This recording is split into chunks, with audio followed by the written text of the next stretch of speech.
আমরা ফতুল্লা থানা বিএনপি এবং অঙ্গ সংগঠনের পক্ষ থেকে উপস্থিত হয়েছি। আমরা আমাদের মাঝে উপস্থিত আছেন নারায়ণগঞ্জ জেলা যুবদলের আইকন যুবদলের সদস্য সচিব মশিউর রহমান রনি।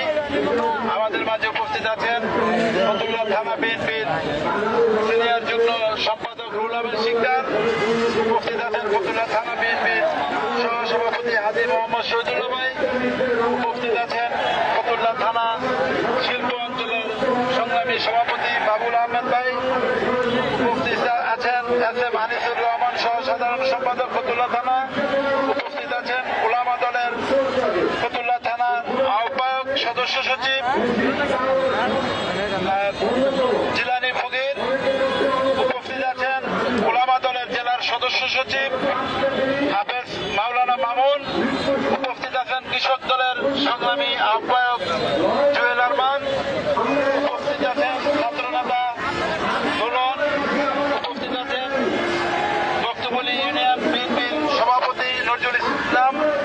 উপস্থিত আছেন আরিফ মন্ডল সাধারণ সম্পাদক কাশীপুর ইউনিয়ন বিএনপি। সবাইকে ফতুল্লা থানা বিএনপির পক্ষ থেকে আন্তরিক শুভেচ্ছা ও সবাইকে আসসালামু আলাইকুম ওয়া রাহমাতুল্লাহি ওয়া বারাকাতুহু। আজকে আপনারা জানেন ৭১ যুদ্ধ হয়েছিল। আমাদের দলের প্রতিষ্ঠাতা শহীদ প্রেসিডেন্ট জিয়াউর রহমান সেই যুদ্ধের নেতৃত্ব দিয়েছিলেন। যুদ্ধের পরকালে সে আপনার স্বাধীনতার ঘোষণাও দিয়েছিলেন। শুধু নেতৃত্ব দেন নয়, আমাদের নেতা সরাসরি যুদ্ধ করেছিলেন।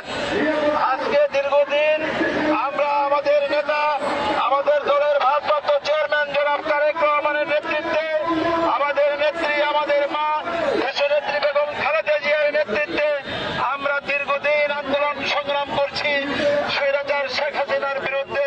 আন্দোলনের একটি পর্যায়ে শেখ হাসিনাও যদি এই দেশ থেকে পালিয়ে চলে গেছেন, কিন্তু এই দেশে এখনো সেই ষড়যন্ত্র এবং সেই একটি কুচক্র মহল আজকে পর্যন্ত চাচ্ছেন যেন এই দেশে আবার পুনরায় কোনো স্বাধীনতা ফিরে না আসেন।